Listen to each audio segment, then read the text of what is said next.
সার্থকতা কোথায়? আপনার আমার মনুষ্য জীবনের সার্থকতা কখন হবে? যখন আপনার আমার ফল গোবিন্দ সেবায় লাগবে, অন্তত মানুষের সেবায় লাগবে। একবার কৃষ্ণ বলে এই সাধুগুরু বৈষ্ণবের চরণ ধুলায় গড়াগড়ি দাও, তাহলে নাম প্রেমের বন্যায় তোমার মাচাও ভেঙে যাবে, অহংকারও চলে যাবে, তুমি নাম প্রেমের বন্যায় ভেসে যেতে পারবে।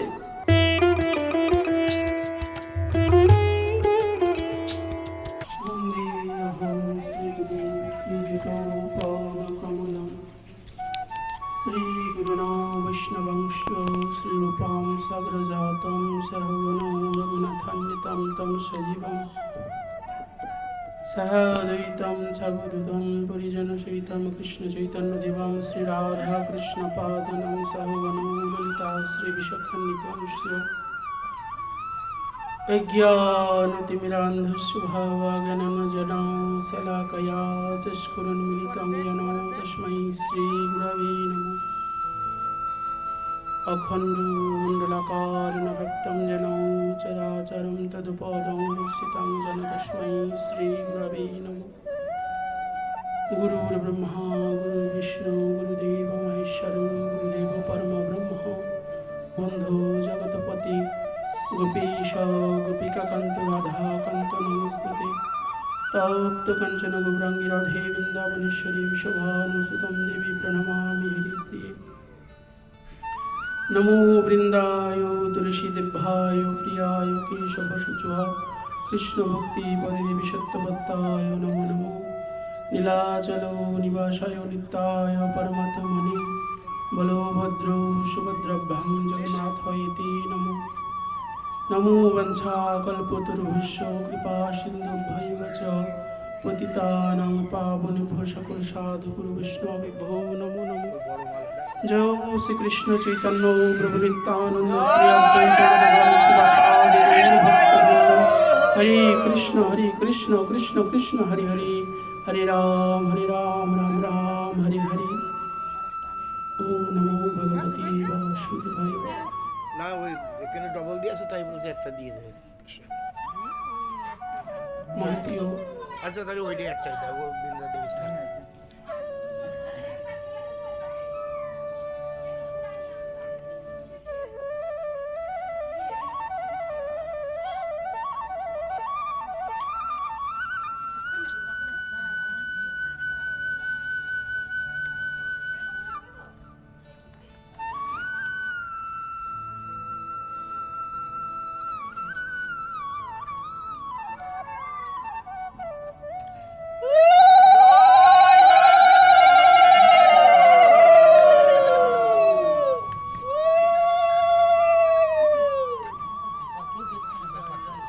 জয় নিতাই।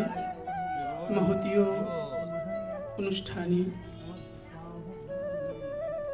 আগত সকল সাধুগুরু বৈষ্ণব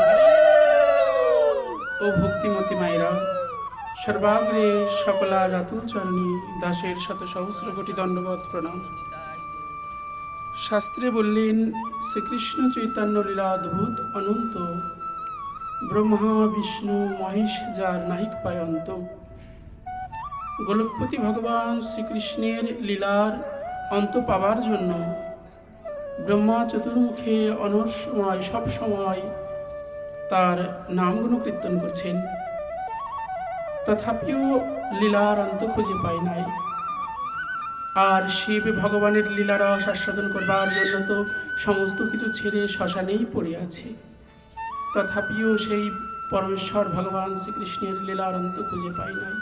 কি করে পাবে গো, কি করে পাবে?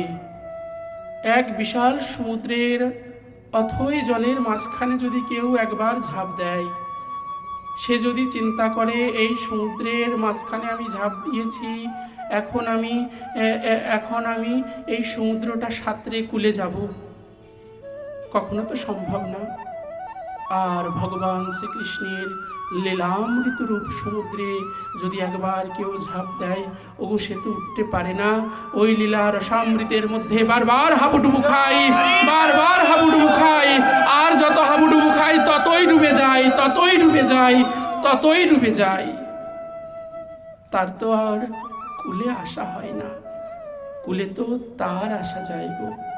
যার শেষ আছে, যার অন্ত আছে, কিন্তু অন্তহীনের তো কুলে আসা যায় না।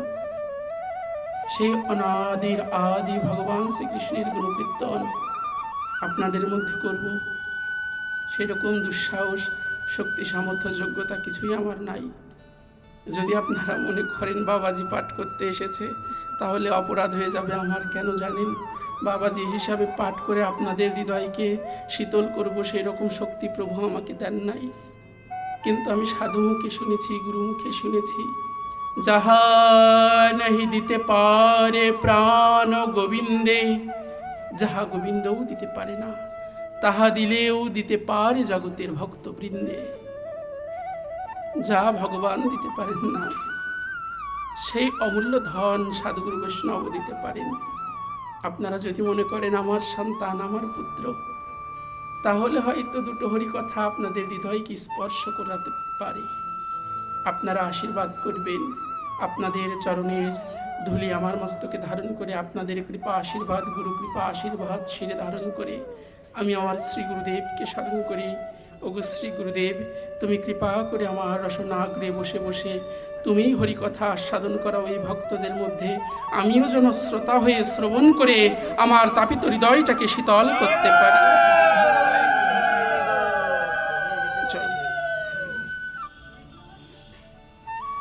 শ্রীমদ্ ভগবদ গীতায় ভগবান বলছেন, নেহাভিক্রমণাস্তি প্রত্যবায় ন বিদ্যতে স্বল্পম পোষ্য ধর্মস্য ত্রয়াতে মহত ভয়াত।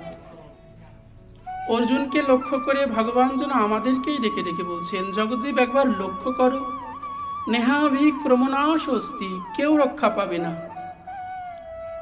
এই যে মৃত্যুরূপ মহাভয়, বলেন মৃত্যুর কবলে সবাইকে যেতে হবে কি না? আমার নাম মনে পড়ছে না এই মুহূর্তে, একজন অনেক অনেক অনেক বড় ধনী ব্যক্তি, সে নিজের কালো চেহারাকে ঢাকবার জন্য প্লাস্টিক সার্জারি করে অনেক অনেক সুন্দর হয়ে গেছে, কিন্তু তাকেও মৃত্যুবরণ করতে হয়েছে। তাকান, কোটি কোটি টাকা খরচ করে, কত শ্রম দিয়ে তাজমহল গড়েছিল। যে তাজমহল বানিয়েছিল তারা কি পৃথিবীতে আছে? তাদেরকেও যেতে হয়েছে। রবীন্দ্র, নজরুল, প্রত্যেককেই মৃত্যুর স্বাদ গ্রহণ করতে হয়। তো ভগবান, ও মা, এ মা, এ বাবা, তোমরা ছাগল পুষিছ নাকি?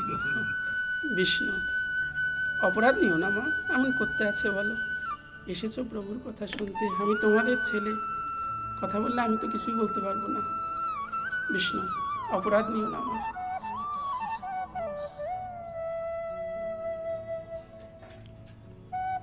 তো এই ভগবান শ্রীকৃষ্ণ বলছেন, কেউ মৃত্যুরূপ মহাভয় থেকে মুক্তি পাবে না, প্রত্যেকেই মরতে হবে।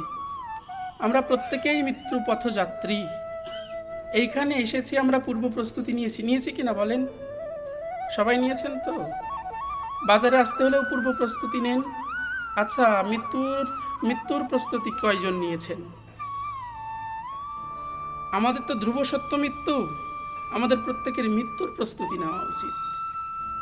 এই হরিনাম সংকীর্তনের আগে কেন ভাগবত দেওয়া হয় জানেন? প্রত্যেক জীবের দেহক্ষেত্র, এই যে ক্ষেত্র, দেহটা ক্ষেত্র, এই হরিকথারূপ লাঙল দ্বারা দেহক্ষেত্রকে পরিচর্যা করার জন্য হরিনামের আগে এই ক্ষেত্রকে পরিষ্কার করে। আর যখন এই ক্ষেত্রটা হরিকথার দ্বারা পরিষ্কার হয়ে যায়, চাষ হয়ে যায়, তখন ওইখানে হরিনামের বীজ বপন করলে ওখান থেকে ভক্তিলতা বীজ অঙ্কুরিত হয়। বাবা যে কথা বলে গেলেন, নামের দেশ নাই, কাল নাই, পাত্র নাই, যেখানে নাম নেবেন সেখানেই আপনার সর্বসিদ্ধি হবে। তাহলে মৃত্যু ভয় থেকে আপনি মুক্ত হবেন কি করে? ভগবান বলছেন, স্বল্পম অবশ্য ধর্মস্য ত্রয়াতে মহতো ভয়াত। এই মহা মৃত্যু ভয় থেকে তুমি মুক্ত হতে পারো যদি অল্প পরিমাণে ধর্ম করো। না না, ধর্ম মানে শনির পূজা না বিষ্ণু। ধর্ম মানেই কাউকে 20 টাকা 50 টাকা দিয়ে দেওয়া না। বিশ্বাস করুন, ধর্ম মানে নিজেকে জানা, ধর্ম মানে নিজের স্বরূপকে জাগ্রত করা, ধর্ম মানে নিজের স্বরূপে নিজে স্থিতি হয়ে নিজের স্বরূপে প্রভুর সেবা করার নামই ধর্ম। তত্ত্ব আর তথ্য, গাছের ডাল পালা এগুলো তথ্য, আর গাছের গোড়াটা তত্ত্ব। আজকে শিব চতুর্দশী কিনা? শিব চতুর্দশী, বৈষ্ণব কুলতিলক, বৈষ্ণব শিরোমণি, দেবাদিদেব মহাদেবের এক বিশেষ তিথি আজকে। এই তিথিতে আমরা প্রত্যেকে উপনীত হয়েছি। দেখুন তার দিকে একবার তাকিয়ে, তিনি প্রতিনিয়ত অহর্নিশি সেই প্রভুর ধ্যানে মগ্ন। জগৎকে কি শিক্ষা দিচ্ছেন জানেন? তোমরাও প্রভুর ধ্যানে মগ্ন হও। আর কতদিন ভুলে থাকবে মায়ায়। ধর্ম মানেই ভগবান শ্রীকৃষ্ণকে স্মরণ করা, এটা পরম ধর্ম। কেন বলছি জানেন এই কথাটা? কেননা ভগবান গীতায় এবার বলছেন না, সর্বধর্মান্য পরিত্যাজ্য মামেকং শরণং ব্রজ অহং ত্বং সর্বপাপেভ্যো মোক্ষয়িষ্যামি মা শুচো। এক জায়গায় ভগবান বলছে ধর্ম করলে পরে তোমার মৃত্যু ভয় চলে যাবে, ভিতরে মৃত্যু ভয় থাকবে না। আবার আরেকটা শ্লোকেই বলছে সব ধর্ম ত্যাগ করো। আমি কি করব? আমার করণীয় কি? বললেন সকল ধর্ম ত্যাগ করে পরম ধর্মের আশ্রয় গ্রহণ করো। আর এই পরম ধর্ম কি? পরম ধর্মই হচ্ছে পরমেশ্বর ভগবান শ্রীকৃষ্ণের গুণকীর্তন করা, ভগবান শ্রীকৃষ্ণের গুণামৃতে নিজেকে ডুবিয়ে রাখা। আপনারা যারা এসেছেন আজকে প্রত্যেকেই পরম ধর্মের সৌভাগ্যবতী হয়ে, সৌভাগ্যবান হয়ে এসেছেন। এই পরম ধর্মকে আঁকড়ে ধরুন মা। একটাবার কল্পনা করুন, 24 ঘন্টা আমাদের দিন রাত দিয়ে 24 ঘন্টা, তো 24 ঘন্টা কি আমাদের সঙ্গে আমাদের টাকা থাকে, পয়সা থাকে, স্ত্রী পুত্র থাকে, লকারের টাকা থাকে? 24 ঘন্টা কিন্তু কেউই আমাদের সঙ্গে থাকে না। যখন আমি বাড়ির থেকে বের হচ্ছি, আমার আলমারির টাকাটা আলমারিতেই থাকছে। তো লাখ টাকা থাকলে তার পকেটে করে নিয়ে ঘুরে বেড়াবেন না। যদি আপনি অফিসে যান, অফিসে গেলে আপনার বাড়িও আপনার সঙ্গে যাবে না।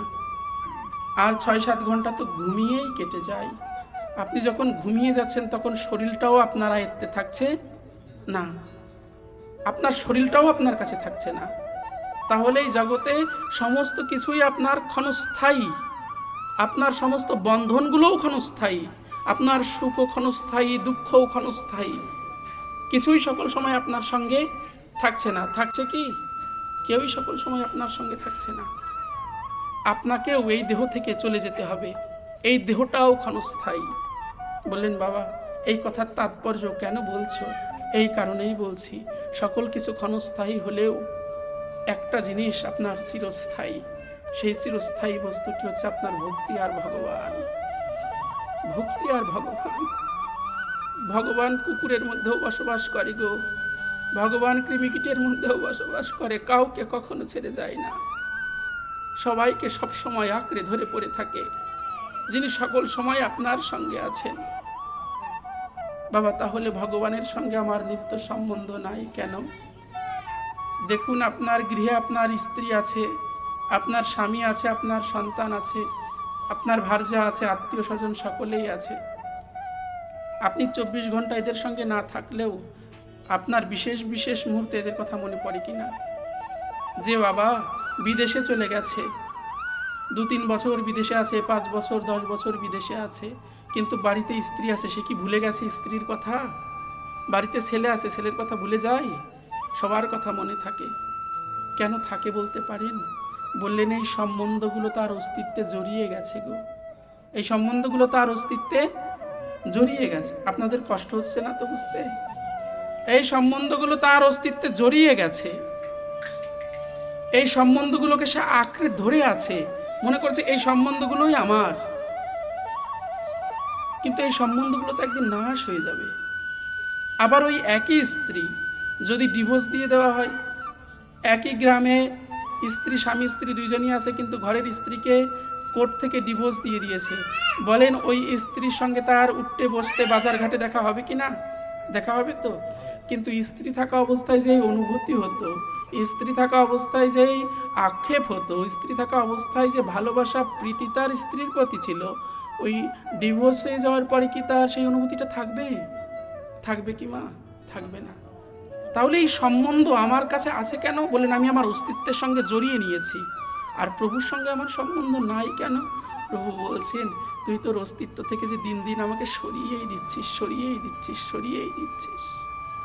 আমি যত তোর নিকটে যেতে চাই, আমি যত তোর কাছে যেতে চাই, আমি যত যত তোকে আলিঙ্গন করতে চাই, তুই তো ততই আমাকে সরিয়ে দিস।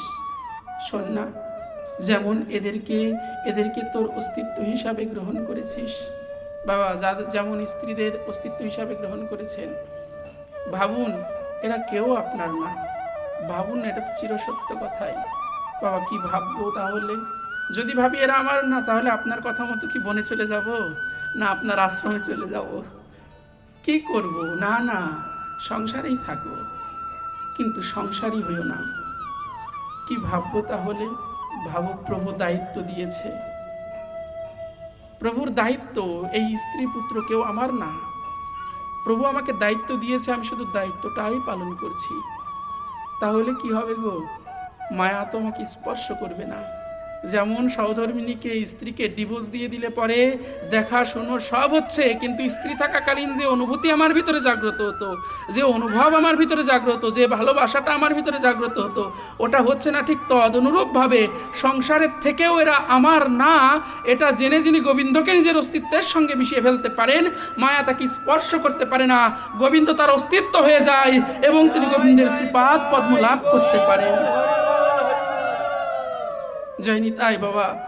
তাই প্রত্যেকে চেষ্টা করুন গোবিন্দকে আপন করে নেওয়ার। তিনি আমাদের পরম আপন। যেমন স্ত্রী পুত্র সংসারকে নিজের অস্তিত্বের সঙ্গে মিশিয়ে নিয়েছেন, নিজের অস্তিত্বের থেকে বের করে দিয়ে ওই অস্তিত্বে নিজের মনে ভগবানকে বসান, ভগবানকে ভালোবাসুন, ভগবানকে আকুলতা ব্যাকুলতা দিয়ে ডাকুন। কেন ডাকবেন জানেন? কলিযুগের ভগবান পাবন অবতার শ্রীকৃষ্ণ চৈতন্য মহাপ্রভু অনারোপিত চরিঞ্চিরাত করুণায় অবতীর্ণ কৌল। করুণার প্রেমের ডালি নিয়ে, প্রেমের পূর্ণ শশী হয়ে তিনি এই কলিযুগে এসেছিলেন। কেন আপনি তার নাম করবেন, কেন হরি নাম করা প্রয়োজন, সেই শিক্ষা দেবার জন্য আমাদের মধ্যে এসেছিলেন। এই শ্রীমান মহাপ্রভু যে করুণার অবতার, এটা শুধু বৈষ্ণবগণ শ্লোকের মধ্যে লিখেই যান নাই, এটার হাজারো প্রমাণ রয়েছে। প্রমাণ কি জানেন? শ্রীমান মহাপ্রভু, দেখুন আমাদের আলোচনার ধাপটা এখন এরকম যে আমাদের কেন প্রভুর নাম করতে হবে, কেন কেন কেন প্রভু স্মরণ নেওয়া উচিত, কত কত করুণা তাহার। এই জীব যখন তাকে ভুলে গেছে, এই জীব যখন তাকে ডাকছে না, তিনি এই জীবকে তার কাছে নিয়ে যাবার জন্য কি করছেন দেখুন। সর্বৈশ্বর্যপূর্ণ ভগবান আমার ভক্ত বেশে এসেছেন। কেন ভক্ত বেশে এসেছেন? বলছে পুলিশ গোয়েন্দা যারা হয়, এই গোয়েন্দা হয়ে চোর ধরতে হলে তাকেও চোর সাজতে হয়। সাধারণ শাস্তি হয় কিনা, চোরের সঙ্গে মিশতে হয় কিনা। তো ভগবান দেখছেন এই জগতে সবাই তো পাপী, এদেরকে যদি উদ্ধার করতে হয় ভগবান হয়ে উদ্ধার করা সম্ভব না, সংহার সম্ভব, কিন্তু প্রেম ভক্তি দেওয়া সম্ভব না। প্রেম ভক্তি দিতে হলে আমাকে ভক্ত হতে হবে, আমাকে আচরণ করতে হবে, আচরণ করে এই জীবকে শিক্ষা দিতে হবে। শ্রীকৃষ্ণ চৈতন্য মহাপ্রভু কলিযুগে অবতীর্ণ হয়ে সন্ন্যাসের পরে একদিন রাস্তা দিয়ে হেঁটে যাচ্ছেন হরিনাম সংকীর্তন করতে করতে। যে কথাটা বাবা পূর্বেই বলে গেলেন না, জিহ্বার উপরে নাম নাচছে গো, যা নাম নৃত্য করছে, সমস্ত সময় নৃত্য করছে। কি করে ছাড়বে?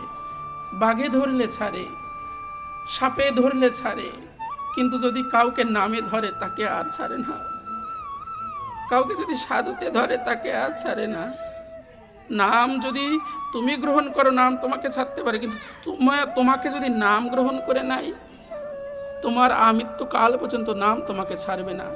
কিভাবে নাম আমাকে গ্রহণ করবে? বললেন জপ করতে করতে, গ্রন্থ অধ্যয়ন করতে করতে প্রথমে হয় মুখস্থ, ঠিক কিনা বলেন? মুখস্থ বিদ্যা ভুল হয়ে যায়। মুখস্থ করতে করতে হয় ঠোঁটস্থ, ঠোঁটস্থ বিদ্যা ঠোঁটের আগায় থাকে, অগ্রভাগে থাকে, এটাও ভুল হয়ে যায়। ঠোঁট থেকে যখন আপনি বারবার অধ্যয়ন করবেন সেটা হবে আপনার অন্তরস্থ। যখন অন্তরস্থ হবে, অন্তরে ওর থেকে উদ্দীপন, ওর থেকেও প্রেমের কথা আসলে হয়তো ওই কথাটাও ভুল হয়ে যেতে পারে। এই নাম করতে করতে, এই নামের তল্লীনতায় গভীরতায় ডুবে যেতে যেতে, নামে প্রেমে নিজেকে শিহরিত করতে করতে, যেদিন এই নাম আপনার আত্মায় পৌঁছে যাবে, যেদিন এই নাম আপনার হৃদয়ে পৌঁছে যাবে, যেদিন এই নামের তীরটা আপনার হৃদয়ে লাগবে, জানেন মা, সেদিন যতবার শ্বাস প্রশ্বাস নেবেন ততবার হরিনাম আপনার জিহ্বাতে উচ্চারণ হবে, আপনার হৃদয়ে আপনার অজান্তেই হরিনাম উচ্চারিত হবে। এটাই নামের মহিমা। শ্রীমান মহাপ্রভু চাচ্ছেন হরিনাম করতে করতে এক পতিত জীব ধোপা কাপড় কাচ্ছে গো, শ্রীমান মহাপ্রভু আমার ধোপার কাছে গিয়ে বললেন, ভাই ভাই একবার কৃষ্ণ বলো। কল্পনা করতে পারেন ষড়ৈশ্বর্যপূর্ণ ভগবান, যার কোনো কিছুর অভাব নাই, তিনি ধোপার কাছে গিয়ে বলছেন, ভাই একবার কৃষ্ণ বলো। ধোপা বলছে, আপনি সন্ন্যাসী, পরম ভক্ত, আপনাকে দেখে না মনে হয় আপনি সাক্ষাৎ নারায়ণ। আপনি কেন আমার সম্মুখে হাত জোর করছেন? আপনি হাত জোর করবেন না, কিন্তু আমার হরিনাম করার সময় নাই, দেখছেন না হাতে কাপড়, আমি ধূপার কর্ম করি, কখন হরিনাম করব? আমি হরিনাম করতে পারবো না। মহাপ্রভু পুনবার বললেন, ভাই একবার একবার একবার একবার কৃষ্ণ বল না ভাই, একবার কৃষ্ণ বল, একবার একবার একবার একবার একবার একবার কৃষ্ণ বল। ধূপা বলছে, এই বাবাজি পাগল হয়েছ, বলছি না হাতে কাজ, হাতে কাপড়, কি করে কৃষ্ণ বলবো? মহাপ্রভু কি বললেন জানেন? মহাপ্রভু বললেন, তোমার হাতের কাপড় আমাকে দাও, আমি কেচে দেবো, তাও তুমি একবার কৃষ্ণ বলো, একবার কৃষ্ণ বলো, একবার কৃষ্ণ বলো। মহাপ্রভু বলছেন, তোমার হাতের কাপড় আমাকে দিয়ে দাও, আমি কাপড় কেচে দেব। ভগবান বলছেন, তোমার কাপড় আমাকে দাও, আমি কেচে দেবো, কিন্তু তুমি কৃষ্ণ বলো। এই করুণার অবতারেও, এত করুণা করবার পরেও যারা করুণার প্রেম বন্যায় না ভাসলো, তাদের এই জগতে আসা যাওয়ার সার হলো ওই, আমি তো ভাসতে পারলাম না। একদিন তো আমার হৃদয়টা মহাপ্রভুর এই করুণার প্রেমের স্রোতে ভাসলো না, কিন্তু ভাসবার তো কথা ছিল। কেন ভাসবার কথা ছিল? বললেন, বন্যা হলে তো খালের জল, বিলের জল, নদীর জল, পায়খানার জল, ড্রেনের জল, প্রস্রাবের জল সব একাকার হয়ে যায়। একাকার হয় কিনা বাবা? সব জলই তো একাকার হয়ে যায়। তো নিয়ম মতো তো মহাপ্রভুর এই প্রেম বন্যায় আমারও ভাসা উচিত ছিল, আমারও ভাসবার কথা ছিল, কিন্তু আমার এই তাপিত হৃদয়, আমার পাপী হৃদয়টা তো একদিন মহাপ্রভুর এই প্রেম বন্যায় ভাসলো না। জানেন, বৈষ্ণবগণ সিদ্ধান্ত দিচ্ছে, ভাসবে কি করে গো ও পরমানন্দ? একবার কল্পনা করে দেখ না বাবা, ভাসবে কি করে? কে করে তোর হৃদয়টা নাম প্রেমের বন্যায় ভাসবে রে? তুই যে অহংকারের মাচা পেতে বসে আছিস। বন্যার গভীর জলে কেউ যদি উঁচু মাচার উপরে থাকে, ছাদের উপরে থাকে, তার গায়ে কি বন্যার জল লাগে বাবা? এ জগতে যারা এই হরিনাম প্রেমে ডুবলো না, বুঝতে হবে তারা অহংকারের মাচার উপরে বসে আছে, তাদের গায়ে লাগবে না। এই অহংকার যাবে কিসে? বললেন, একবার কৃষ্ণ বলে এই সাধুগুরু বৈষ্ণবের চরণ ধুলায় গড়াগড়ি দাও, তাহলে নাম প্রেমের বন্যায় তোমার মাচাও ভেঙে যাবে, অহংকারও চলে যাবে, তুমি নাম প্রেমের বন্যায় ভেসে যেতে পারবে, ভেসে যেতে পারবে। অনেকে প্রশ্ন করে, না বাবা সাধু সঙ্গ তো ঘরেই হয়, হরিকথা শুনবো তো মোবাইলে শুনবো, ঠিক কিনা বলেন? শুধু কীর্তনের আসরে যাব কেন? এত মানুষের ভিড়ে যেতে হয়, কত পারাপারি মারামারি, মোবাইলে শুনবো। বলেন, মোবাইলে শুনলে তোমার ওই ক্রিয়াটা হবে না। কোন ক্রিয়াটা গো? অহংকার যাবে না। কেন অহংকার যাবে না জানো? ওই মোবাইলের ভিতরে সব পেলেও, হরি কথা পেলে, হরি কেউ পেলে, কিন্তু তুমি তো ভক্তের পদরজ পাও নাই, ভক্তের চরণদলে পাও নাই। ভক্ত পদরজ, ভক্ত পদ ধৌত জল, ভক্ত ভুক্তা শেষ 3 সাধনের মহাবল। যদি অহংকারকে চূর্ণ করতে হয়, ভক্তের পদরজ অঙ্গে মাখো, ভক্তের পদ ধৌত জল, সেই ভক্ত পদরেণু অঙ্গে মাখো, আর ভক্তের পদ ধৌত জল মস্তকে ধারণ করো, পান করো, আর ভক্তের উচ্ছিষ্ট প্রসাদ সেটাকে গ্রহণ করো। কি হবে জানো? ভজনের মহাবল হবে, ভজনের মহাশক্তি হবে। তাই যদি ভাসতে হয়, মহাপ্রভুর নামকে গ্রহণ করো, ভক্ত সঙ্গ করো, ভক্তের মাঝে এসো। শ্রীমান মহাপ্রভু বলছেন, ও ধোপা, তোর যখন সময় নেই ভাই, দে তোর হাতের কাজ আমি করে দেব, ওই কাপড় আমি কেচে দেব, তোর কাজা লাগবে না, কাপড় আমাকে দে, আমি কেচে দেব, আমি পরিষ্কার করে দেব, কিন্তু তুই একবার কৃষ্ণ বল। একবার একবার কৃষ্ণ বল। হায়রে কলিহত জীব, একবার তাকিয়ে দেখো, একবার তাকিয়ে দেখো, গৌর করুণার অবতারের দিকে একবার তাকাও, একবার তার করুণাকে গ্রহণ করো। একবার তার করুণাকে গ্রহণ করলে আর কখনো ঘরে ফিরে যেতে পারবে না গো। ঘরে ফিরে না যেতে পারলে তো বিপদ বাবা, সংসার করবো কি করে? বলেন ঘরে ফিরে যে যাবে, কি যাবে জানো? ঘরে ফিরে তোমার দেহটা যাবে, তনুটা যাবে, কিন্তু মনটা গৌর চরণে নিবিষ্ট হয়ে যাবে যদি তুমি একবার গৌরকে গ্রহণ করো, গৌরের নামকে গ্রহণ করো। দেহটা তোমার চলে যাবে ঘরে, কিন্তু মনটাকে তুমি ঘরে নিতে পারবে না গো। মনটা তোমার গৌর চরণে নিবিষ্ট হয়ে যাবে যদি গৌরের এই হরিনাম অমৃতকে তুমি গ্রহণ করো, গৌরের এই কথামৃতকে তুমি গ্রহণ করো, গৌরের এই হরিনামকে তুমি গ্রহণ করো। তখন ধূপা কেঁদে কেঁদে বলছে, এমন ভাবে কেউ কখনো বলেনি। নাও, তুমি যখন এতবার করে বলছো আমি হরিনাম নেব, বলো কেমন ভাবে হরিনাম নেব। মহাপ্রভু বলছে, একবার কৃষ্ণ বলে বাহু তুলে, একবার কৃষ্ণ বলে বাহু তুলে কৃষ্ণ কৃষ্ণ বলে উচ্চারণ কর, একবার উচ্চস্বরে কৃষ্ণ বল। জানেন, ধোপার কাপড় মহাপ্রভু কাঁদছে, আর ওই ধোপা কৃষ্ণ কৃষ্ণ কৃষ্ণ কৃষ্ণ বলে কাঁদতে কাঁদতে কাঁদতে কাঁদতে, ওগো প্রেমের অবতার সম্মুখে তো যেমন অগ্নির সংস্পর্শে গেলে অগ্নি দেহকে দগ্ধীভূত করে কিনা বাবা বলেন? আগুনের সংস্পর্শে গেলে তো আগুনের তাপটা গায়ে লাগে, জলের সংস্পর্শে গেলে জলের শীতলতাটা অঙ্গে লাগে। ঠিক তদনুরূপভাবেই প্রেমের মূর্তির কাছে গেলে পরে প্রেমের আভাস, প্রেমের বাতাসটাও গায়ে লাগে। মহাপ্রভুকে দর্শন করে আর ওই হরিনাম করতে করতে তার মধ্যে অষ্টসাত্ত্বিক ভাবের বিকার দিল।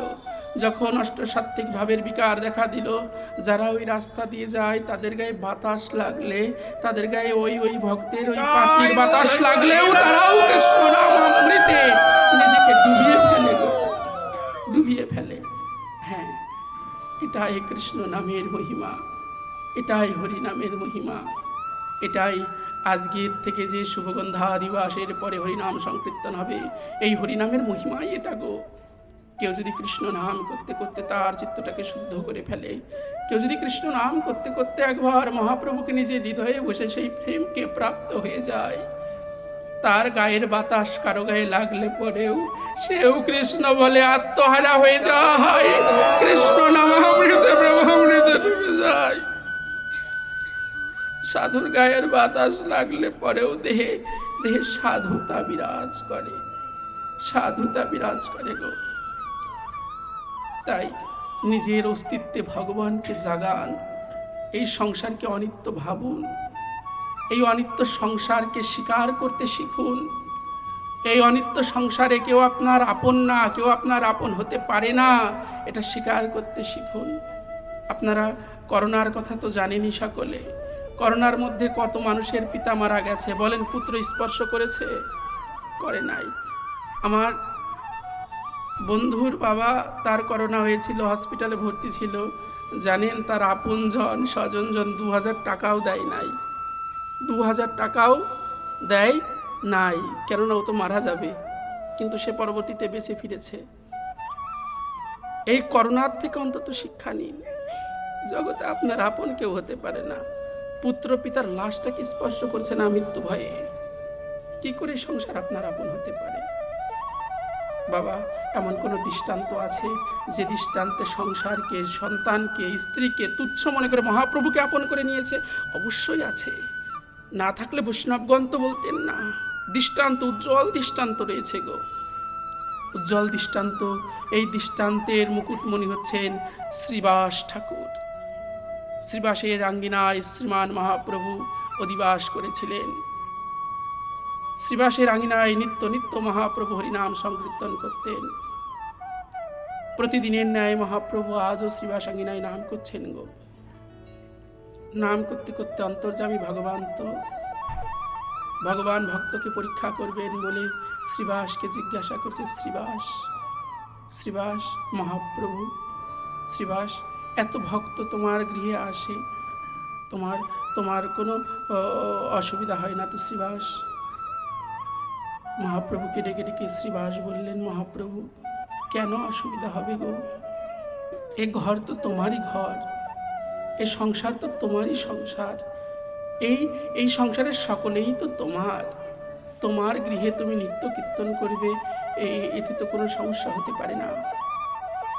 যেমন স্বর্ণকারের নিকটে সোনা নিয়ে গেলে স্বর্ণকার পরীক্ষা করে দেখে, দেখে কি না বাবা? আপনারা আলু পটল কিনতে গেলেও তো বেছে বেছে কেনেন কোনটা ভালো কোনটা মন্দ। তো ভগবান ভক্তকে পরীক্ষা করবেন না? মহাপ্রভু বলছে শ্রীবাস সব আমার, হ্যাঁ সবই তোমার। মহাপ্রভু মনে মনে ভাবলেন এবার শ্রীবাসকে পরীক্ষা করতে হবে। শ্রীবাসের একমাত্র পুত্র বাবা, সেই পুত্র অসুস্থ হয়ে গেল। শ্রীবাসের নিকটে খবর আসলো আপনার পুত্র অসুস্থ, আপনি যান আপনার পুত্রের নিকটে। শ্রীবাস গিয়ে দেখছে মালিনী মা কাঁদছে। মালিনী, এ মা, কি গো মা? আমার চেহারা ভালো না, না আমার চেহারা ভালো না হলেও যার কথা হচ্ছে তাকে দেখে জগৎ মিটে যায়, তোমরা এদিক ওদিক তাকাচ্ছ কেন? এ কথাই তো তোমাদের ভেসে যাওয়ার কথা গো, এ কথাই তো তোমাদের ডুবে যাওয়ার কথা। আমি জানি আমি ভালো আস্বাদন দিতে পারি না, কিন্তু তোমাদের তো দেখার নয়নটা ভালো, তোমরা তো ভক্ত ভালো, এমন করলে হবে বলো? আমার চিত্তবৃত্তি চঞ্চল হয়ে যাচ্ছে তোমাদের আচরণ দেখে, এমন করো না। এখানে কেউ কারো আত্মীয় না, দেখো এখানে এমন ভাবো যে এখানে শুধু গৌর আছে আর তুমিই আছো।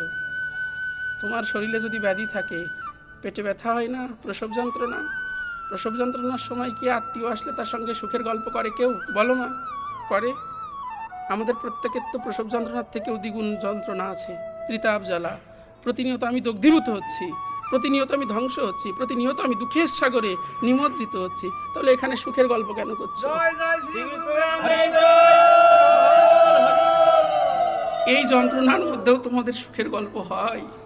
বিষ্ণু, আমি তোমাদের সন্তান সময়, এমন করো না লক্ষ্মী মায়েরা।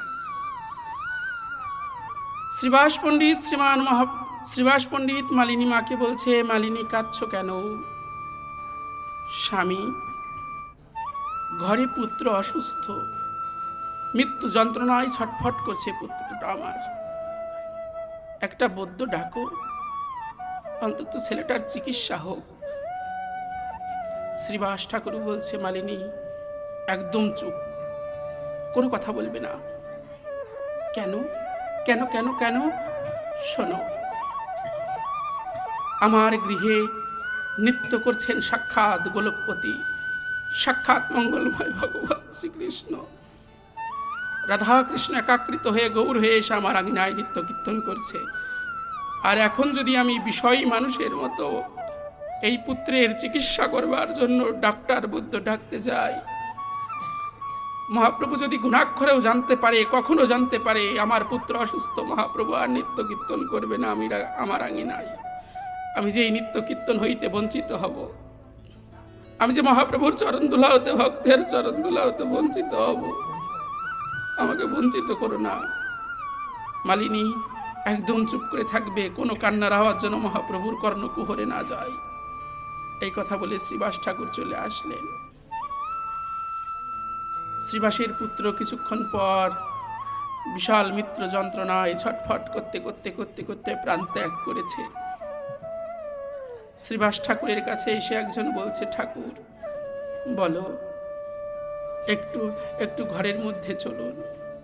ঘরের মধ্যে গিয়ে দেখছে মালিনী কাঁদছে। মালিনী কাঁদছ কেন? স্বামী,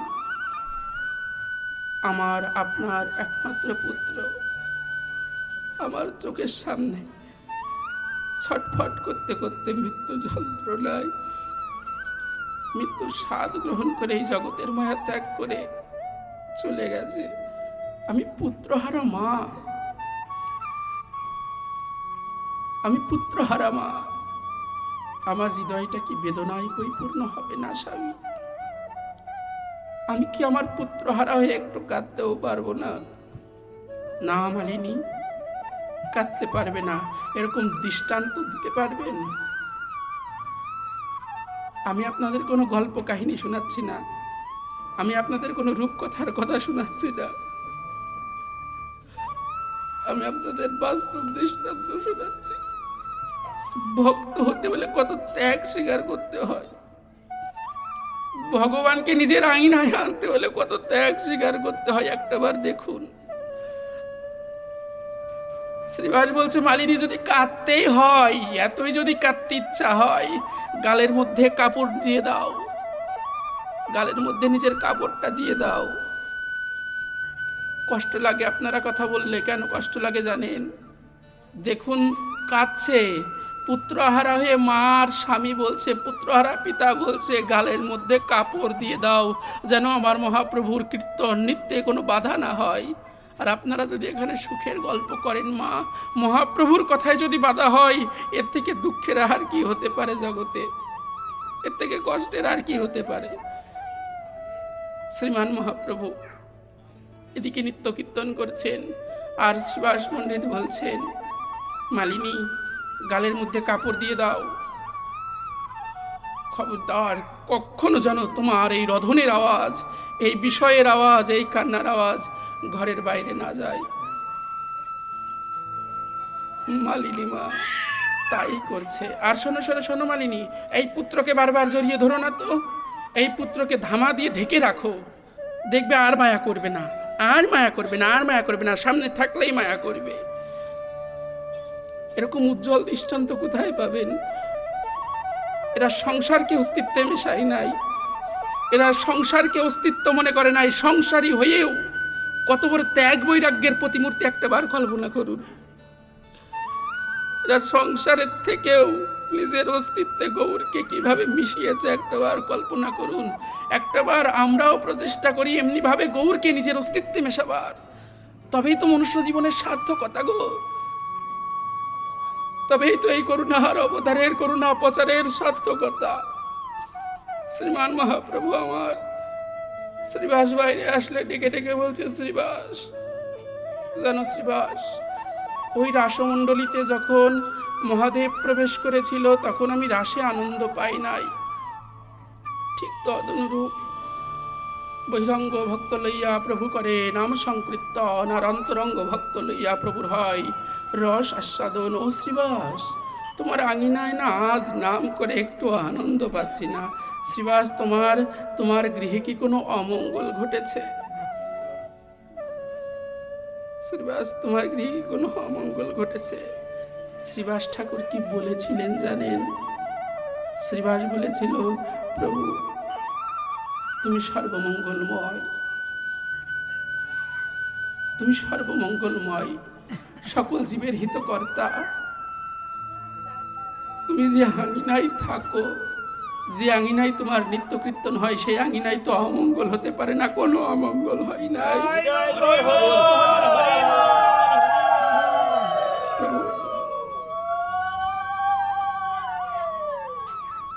যে আঙিনায় তুমি থাকো, সে আঙিনায় তো কোনো অমঙ্গল হতে পারে না,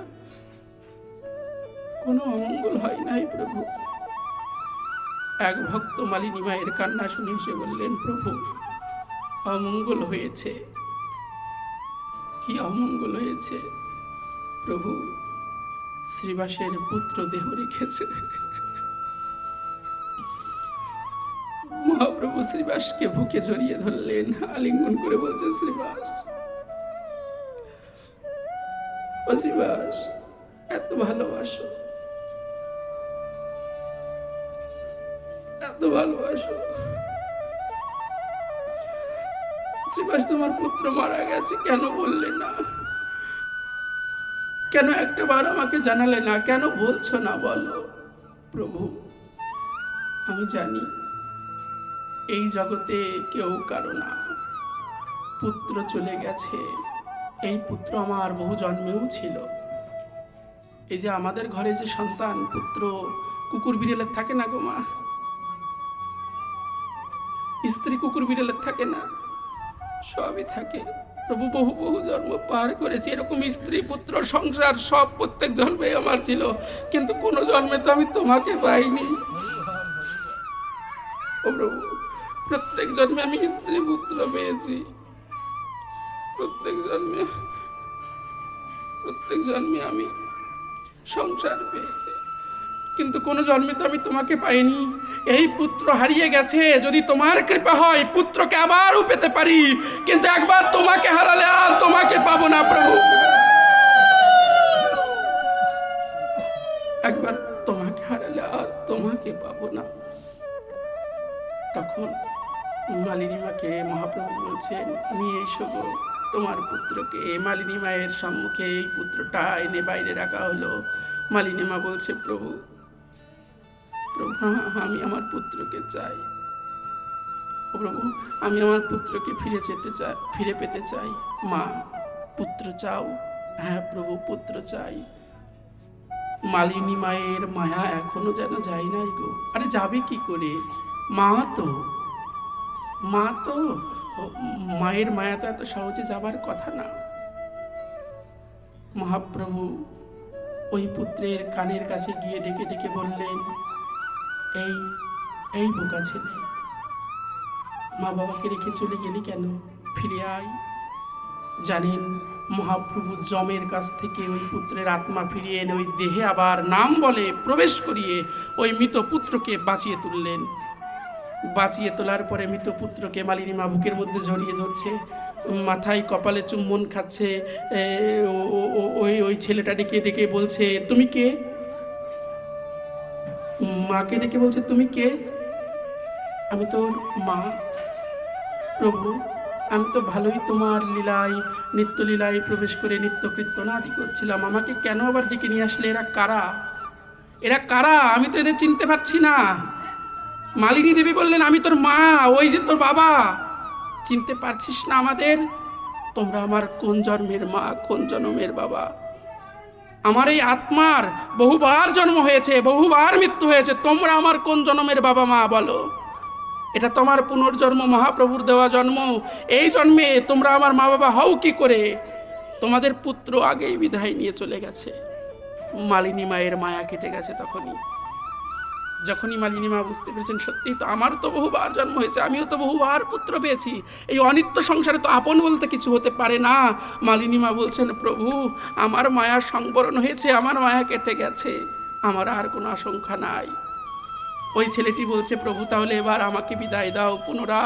পুনরায় তিনি নিত্যলীলায় প্রবেশ করলেন। আর নিতাই গৌর কি করলেন জানেন মা? নিতাই গৌর মালিনী মা আর শ্রীবাসকে ডেকে ডেকে বলছে, শ্রীবাস আমার জন্য এত এত ত্যাগ করলে, তোমার অস্তিত্বকে ত্যাগ করে তুমি আমাকে তোমার অস্তিত্ব বানালে। শ্রীবাস, আজ থেকে তোমার একটা পুত্র না, আমরা নিতাই গৌর তোমার দুটো পুত্র। আমরা নিতাই গৌর তোমার দুটো পুত্র। এই জগৎকে যদি আপনি অস্তিত্ব না বানিয়ে ভগবানকে যদি আপনি অস্তিত্ব বানান, ভগবান যদি আপনার অস্তিত্বে মেশে গোমা, তাহলে কি হবে জানেন? ভগবান আপনার অস্তিত্বে মেশালে পরে ভগবান আপনার হয়ে যাবে। ভগবান আপনার হয়ে যাবে। বলেন কাকে চান? যে ছেলে বৃদ্ধকালে খেতে দেয় না তাকে। বিষ্ণু, যদি ছেলে ভালোভাবে মানুষ না হয়, মানুষ মানে কি গো? মানুষই তো, আবার মানুষ কি হবে বলেন? সুশিক্ষা যদি না পাই, যদি সঠিক শিক্ষা, ধর্মীয় শিক্ষা না পাই, যদি সদ্গুরুর চরণ আশ্রিত না হয়, আমার মতো গুরু হলেই থরি হবে? সদ্গুরু হতে হবে। সদ্গুরুর কাছে যাবার সাথে সাথেই সদ্গুরুর হাতে যদি একটা ধুতি তুলে দেয়, গুরুদেব বলবে, এই তোর বাবা মাকে আগে ধুতি কাপড় দিয়ে আয়। গুরুদেব শিক্ষা দেবেন, যা তোর বাবা মাকে আগে ভক্তি কর, আগে বাবা মার চরণে নিজেকে সমর্পিত কর, ভালোবাস বাবা মাকে। এই শিক্ষাটা গুরুদেব দেবেন। যদি আপনি সদ্গুরুর চরণে নিজের সন্তানকে সমর্পিত না করতে পারেন, আর পারমার্থিক শিক্ষা যদি আপনার সন্তানকে না দিতে পারেন, আপনার সন্তান আপনাকে তো বৃদ্ধাশ্রমে পাঠাবেই। এখন তো মায়েরা বুকের দুধও খাওয়ায় না সন্তানকে। আপনারা জানেন এই কথা? কেন খাওয়ায় না? আমি গেছিলাম এক জায়গায়, আমার সঙ্গে এই ঘটনাগুলো বেশি ঘটে কি না। ওই মা সন্তানকে রাখার জন্য একটা আয়া রেখেছে। আয়াই তো বলে না, কি বলে? নার্স রেখেছে না আয়া রেখেছে? এখন আমি কি আর বুঝতে পারছি না সন্তানটা কার। এখন আমি জিজ্ঞাসা দেখছি সকালবেলা বাবাই বলছে, বড়লোক বাড়ি, 2-3 তলা ঘর, ভালো ঘরে আমাকেও থাকতে দিয়েছে। এখন বারবার বলছে বাবাই। আমি জিজ্ঞাসা করছি ওই বাড়ির একজনকে যে সন্তানটা আসলে কার? সারাদিন যার কাছে থাকে তার, নাকি ওই সকাল সন্ধ্যা 2-3 বার বাবাই করে তার? বলছে সন্তানটা ওই এই বাড়ির গৃহস্থের, ওই বড়লোক মালিকের। আর এই নার্স রেখেছে, মালকিন কাজের লোক রেখেছে ছেলে মেয়েদেরকে দেখানোর জন্য, দেখাশোনা করানোর জন্য। ছোট্ট ছেলেকে বুকের দুধ খাওয়ায় না? মায়ের বুকের দুধ কম নাকি খাওয়ায় না? বলছে না বুকের দুধ খাওয়ায় না। আমি কেন? বলছে এই মা বিউটিশিয়ান। হরি বল। বিউটিশিয়ান মানে? বলছে মডেলিং করে, আমি ভালো মডেলিং করে বল দুধ খায় না কেন? দুধ খাওয়ালে স্কিন নষ্ট হয়ে যায়, স্কিন নষ্ট হয়ে যায়, শরীর নষ্ট হয়ে যায়, চেহারা খারাপ হয়ে যায়, তাড়াতাড়ি বার্ধক্য আসে, সেই জন্য মা স্তনের দুধ খাওয়ায় না। এই মা, তুমি যদি তোমার সন্তানকে স্তনের দুগ্ধ না পান করাও, ওই সন্তানের মধ্যে তোমার প্রতি মায়া যাবে কি করে? যদি নার্স দিয়ে লালন পালন করা, ওই সন্তান তোমার কোলে যদি না ওঠে, ভবিষ্যতে তোমাকে কোলে কাকে করবে কি করে? তুমি কোলে নেবে তবেই তো তোমাকে কোলে নেবে, তুমি দুধ খাওয়াবে তবেই তো তোমাকে বার্ধক্যে খাওয়াবে। এগুলো বন্ধ করুন মা, যদি করে থাকেন বন্ধ করুন। নিজের স্তনের দুগ্ধটা সন্তানকে খাওয়ান, পারমার্থিক শিক্ষা সন্তানকে দিন এবং সন্তানকে ভজনের পথে নিয়ে আসুন, ভক্তির পথে নিয়ে আসুন। এই স্কিন নষ্ট হওয়ার জন্য দুগ্ধ খাওয়ানো বন্ধ করবেন না। হরি বল। এ বড় দুর্বিষণ্ণ জায়গা, এ বড় বিধ্বংস জায়গা, বড় ব্যথার কথা। সন্তান মা বাবাকে খেতে না দিলে শুধু সন্তানের দোষ দেওয়া উচিত না। আমার ওই দিন মনে হয়েছিল শুধু সন্তানের দোষ দেওয়া উচিত না। ওই মা যেমন আয়া রেখেছে, তখন সন্তান যখন মা বার্ধক্যকাল আসে মায়ের, ওই সন্তানও আয়ার কাছেই পাঠিয়ে দেয়। বলেন ঠিক কিনা? বৃদ্ধাশ্রমেই তো পাঠায়। দুধ খাওয়ায় না, গরুর দুধ কিনে এনে খাওয়ায়, ওই সন্তানও মাকে খাওয়ায় না। ওই সন্তান কি করে গো? ওই সন্তানও কাজের লোক রেখে দেয় বৃদ্ধাশ্রমে। মাকে ভালোবাসে না, ওই মা সন্তানকে ভালোবাসে না। বিউটিশিয়ান মডেলিং করে বেড়ায়, সন্তানও মডেলিং করে বেড়ায়। এতে তো দোষের কিছু নেই। তুমি তোমার সন্তানকে ভালোবাসো, সন্তানকে কোলে কাকে করো। আগেকার মায়েদের 10টা 12টা করে ছেলে মেয়ে হয়েছে, তারা মানুষ করেছে, তাদের স্কিনও ভালো থেকেছে, তাদের আয়ুষ্কালও বেশি ছিল। 120 বছর 25 বছর করে বেঁচে গেছে মানুষ। আর এখন 60 বছর হলে আর মাজায় জোর থাকে না। আমি আমার কথা বলছি, আপনাদের বলছি না। আমার এখনই মাজায় ব্যথা, ঘাড়ে ব্যথা, পিঠে ব্যথা, কাজ করি না কিছু না তাও ব্যথা। কেন ব্যথা? ওই ব্যথা তো হবেই, কাজ না করলেই ব্যথা হবে। সন্তানকে মানুষ করো, সন্তানকে অমানুষ বানিও না। সন্তানের হাত, আপনাদের খারাপ লাগছে কি? সন্তানের হাতে ফোন তুলে দিচ্ছে। আমাদের মন্দিরের পাশেই একটা ছেলে ফোন চালাচ্ছে, গেম খেলছে, প্রভু প্রভু বলে, প্রভু প্রভু এসেছি। আমি বলো, দেখছি প্রভু আমি ফ্রি ফায়ার খেলছি। ওদের সঙ্গে ভালো মিল আমার, ফ্রি ফায়ার আমাকে হচ্ছে শেখাও, মার মার ধর ধর ধর ধর মার মার মার মার, এরকমই বলছে। বিশ্বাস করুন, এই মার এই মার। ওই ছোট্ট ছেলে যদি ছোট কাল থেকে মার মার ধর ধর মার মার ধর ধর মার মার ধর ধর করে, ওটা ওর মস্তিষ্কে বসবে কিনা? যার মস্তিষ্কে মার মার ধর ধর আছে, সে বাবার গায়ে তো হাত তুলবেই, সে তো মায়ের গায়ে হাত তুলবেই। কারণ ওর চিত্তভিত্তিতে ওটা ওটা একদম একদম একদম নিখুঁতভাবে সপে গেছে, নিখুঁতভাবে গেঁথে গেছে। ছোট ছেলে মেয়েদের হাতে ফোন তুলে দেবেন না। এই ফোন ছোট ছেলে মেয়েদের জন্য না, এ প্রয়োজনীয় জিনিস, যখন প্রয়োজন হবে তখনই দেওয়া উচিত। এই শিশুদেরকে নষ্ট করে ফেলছি আমরা, উজ্জ্বল ভবিষ্যৎগুলো নষ্ট করে ফেলছি আমরা। একটা ঠিকঠাক কবিতা বলতে পারে না, ঠিকঠাক পড়ালেখা করতে পারে না, ঠিকঠাক গুরুজনদেরকে শ্রদ্ধা করতে পারে না, ঠিকঠাক সাধুগুরু বৈষ্ণবকে শ্রদ্ধা করতে পারে না, কিন্তু গেম খেলতে পারে। আমার থেকেও ফোনে বেশি বোঝে। আমি তো পুরো অবাক হয়ে গেছি ওদেরকে দেখে। আমি বলছি, বাবা তোমার হাতে ফোন দিয়েছে, আমার মা এসছে, মা ছেলেকে ফোন দেবেন না। বলছে ছেলেকে ফোন না দিলে ছেলে খায় না। বড় দুঃখের ব্যাপার গো। আগেকার মায়েরা কি করে মানুষ করলো ছেলে মেয়ে? তখন তো ফোন ছিল না।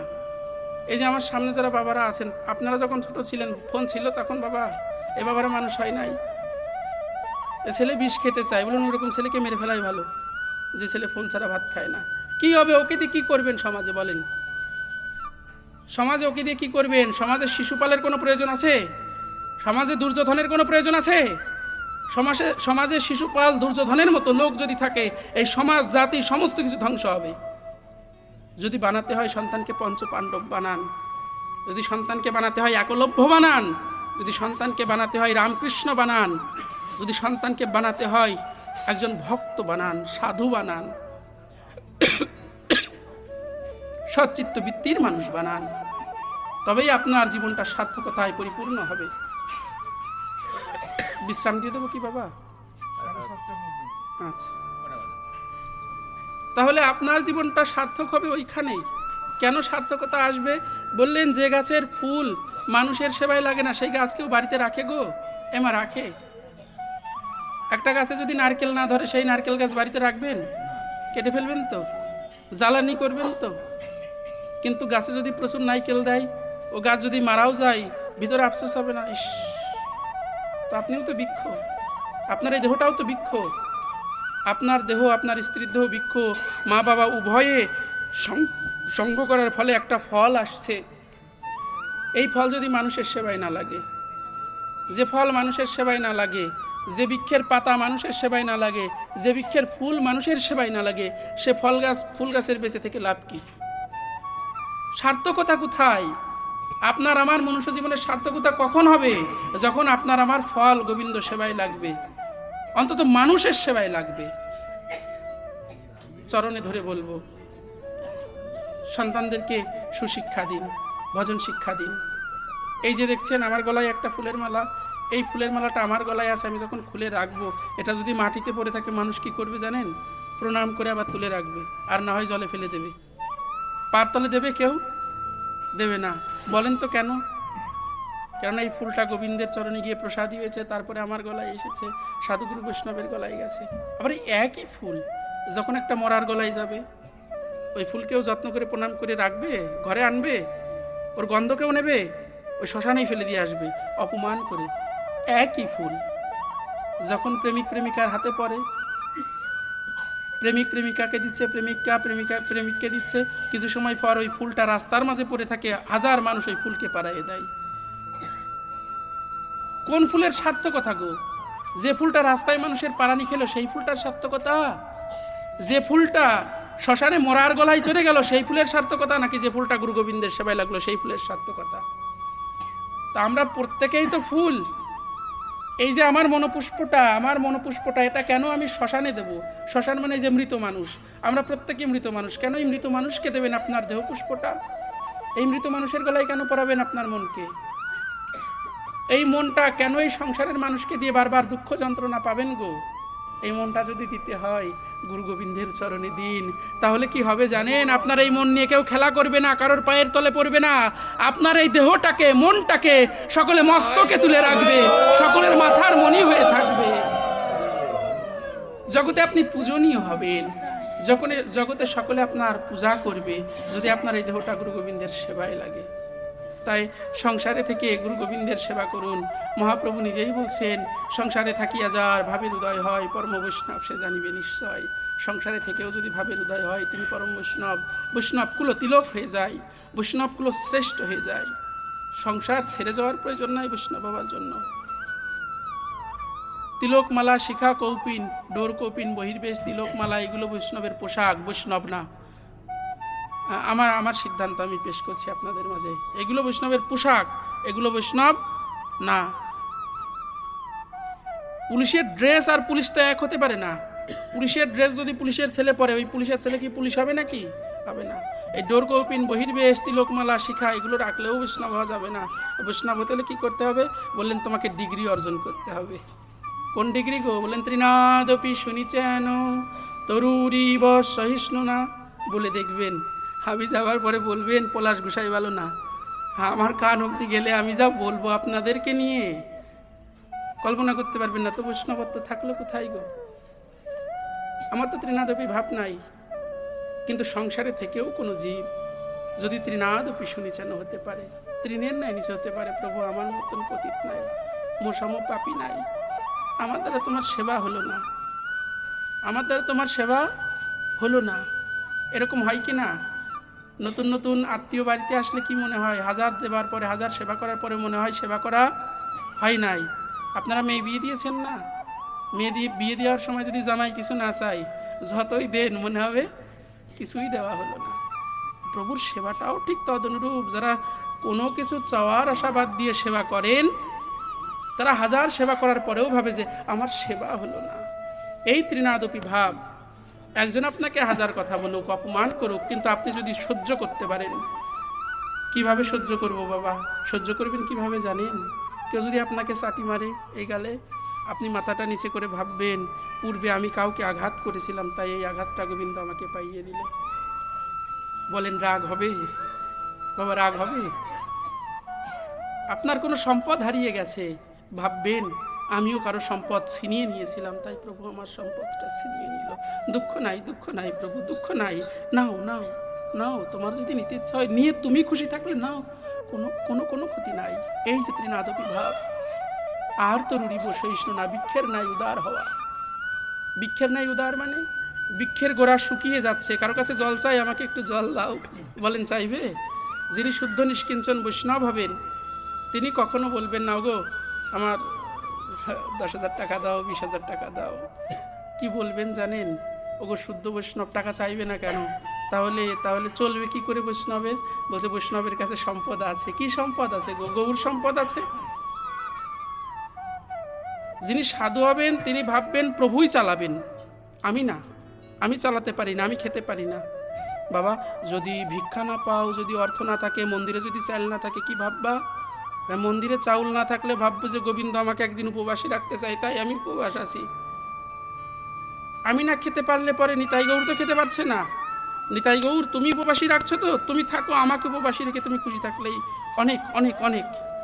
এই যে ভিক্ষের নাই উদারতা, এটা রাখতে হবে ভিতরে বাবা। বৃক্ষকে কাটলে বৃক্ষ কোনো কথা বলে? কোনো কথা বলে না। বৈষ্ণবকে, বৈষ্ণব তিনি যাকে হাজার আঘাত করবার পরেও তিনি বলেন এর কল্যাণ হোক, এর মঙ্গল হোক। ভগবান তুমি একে কৃপা করো, তুমি একে প্রভু কৃপা করো। কেন কেন কেন কেন কেন? আঘাত দিলে তো কৃপা করবার কথা বলা জয়নি, তাই আঘাত দিলে তো কৃপা করবার কথা বলার না। বলেন বৈষ্ণব যিনি হবেন তাকে যে যাই দিক সে তাই গ্রহণ করবে। আরে ওর ভিতরে আসেই অশ্রদ্ধা, ও আমাকে ভক্তি দেবে কি করে? কালীয় নাগকে যখন দমন করে, কালীয় নাগ বারবার বিষ নিক্ষেপ করছে। ভগবান কালীয় নাগকে পরাস্ত করার পরে জিজ্ঞাসা করেছিল, কালীয় তুমি আমাকে বারবার বিষের দংশন করছো কেন? বলছে প্রভু অনেকগুলো ভাণ্ড, কোনো ভাণ্ডের মধ্যে অমৃত, কোনো ভাণ্ডের মধ্যে বিষ, কোনো ভাণ্ডের মধ্যে লঙ্কা, কোনো ভাণ্ডের মধ্যে লবণ। এখন তুমি যদি বিষের ভাণ্ডে হাত দিয়ে অমৃত খোঁজো, পাবে না। প্রভু তুমি তো আমার ভাণ্ড ভরা বিষই দিয়েছো, তো আমি তোমাকে অমৃত কোথা থেকে দেবো? তো বৈষ্ণব যিনি হবেন এই শিক্ষাটাকে নিজের জীবনের আদর্শ মেনে নেবেন, যে যে আমাকে অশ্রদ্ধা করছে ওর কাছে আসেই তো অশ্রদ্ধা, শ্রদ্ধা দেবে কি করে? এই চিন্তা করে বৃক্ষের নাই উদার হয়ে থাকতে হবে। আর অমানেন মানু দেন, জগতে যাকে কেউ মান দেয় না তাকে মান দিতে হবে। কি করে মান দেব বাবা? মান দেবে কি করে জানো? ওই যে চৈতন্য চরিতামৃতের ওই শ্লোকটা, জীবে সম্মান দিবে জানি কৃষ্ণ অধিষ্ঠান। প্রত্যেক জীবের মধ্যেই প্রভু বাস করছে।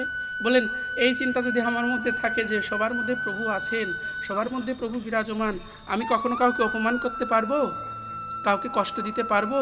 কেননা যখনই কাউকে অপমান করতে যাব, কষ্ট দিতে যাব, তখন তো আমার মনে হবে পক্ষান্তরে আমি প্রভুকেই কষ্ট দিচ্ছি, পক্ষান্তরে আমি আমার ইষ্টদেবকেই কষ্ট দিচ্ছি, ইষ্টদেবেরই সুখ নষ্ট করছি।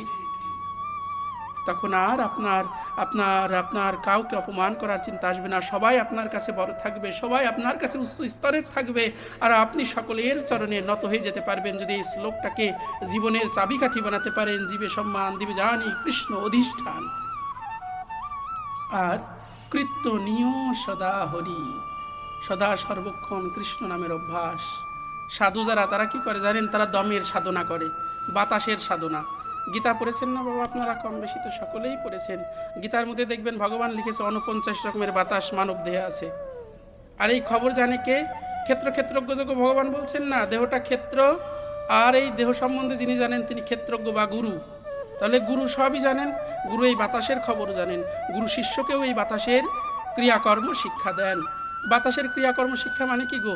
আমার যতবার নিঃশ্বাস বের হচ্ছে, যতবার নিঃশ্বাস ভিতরে যাচ্ছে, ততবার নাম করার একটা অভ্যাস। নিঃশ্বাস প্রশ্বাসে যেন আমার নাম মিশে থাকে, নিঃশ্বাস প্রশ্বাসে যেন কৃষ্ণ মিশে থাকে, নিঃশ্বাস প্রশ্বাসে যেন হরি মিশে থাকে। নিত্য নৈমিত্য যেন আমার জিহ্বা অগ্রভাগে ভগবান নিত্য কীর্তন করেন। এই শিক্ষা গুরুদেব শিষ্যকে প্রদান করেন। আর এই শিক্ষা প্রদান করলে কি হয় গো? এই শিক্ষা প্রদান করলে ওই বাবার ওই কথাটাই, যে প্রভু যদি মৃত্যুর সময় পায়খানায় বসে স্টক করে তুমি মারা যাও, যদি তুমি অচৈতন্য অবস্থায় মারা যাও, ঘুমের মধ্যে যদি মারা যাও, তুমি কি করে প্রভুকে স্মরণ করবে? বললেন যদি বাতাসের সাথে সাথে তুমি প্রভুর নাম করতে পারো, সমস্ত সময় যদি প্রভুর নামের অভ্যাস তোমার থাকে, কি হবে জানো? তুমি ঘুমাইয়ে থাকলেও তোমার ভিতর থেকে হরে কৃষ্ণ মহামন্ত্র উচ্চারিত হবে। তুমি নাম ছাড়া হয়ে কখনো মৃত্যুবরণই করবে না। প্রভুই আসবে তোমার নাম তোমাকে করিয়ে নেবার জন্য। বিষ্ণু এইখানেই হরিকথা বিশ্রাম রাখছি। বাবারা সন্ধ্যা আরতি কীর্তন করবেন।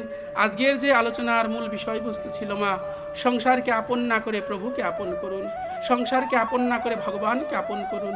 সংসারে আপনার জীবনের সার্থকতা তখনই হবে যখন আপনি এবং আপনার দেহ থেকে উৎপন্ন ফুল ফল, সন্তানরূপী ফুল ফল গুরু গোবিন্দের সেবায় লাগবে।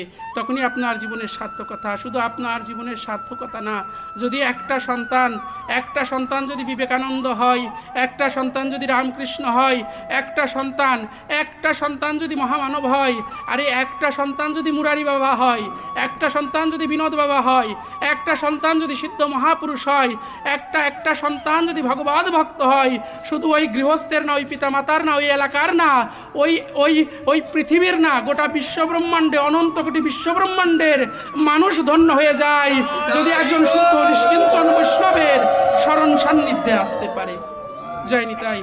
এই জন্য আপনাদের চরণে হরিনাম করবার প্রয়াস, হরিনাম করবার আকুতি মিনতি রেখে, আপনাদের চরণে সাধু সঙ্গ করবার মিনতি রেখে আজকের হরিকথা এখানেই বিশ্রাম রাখছি।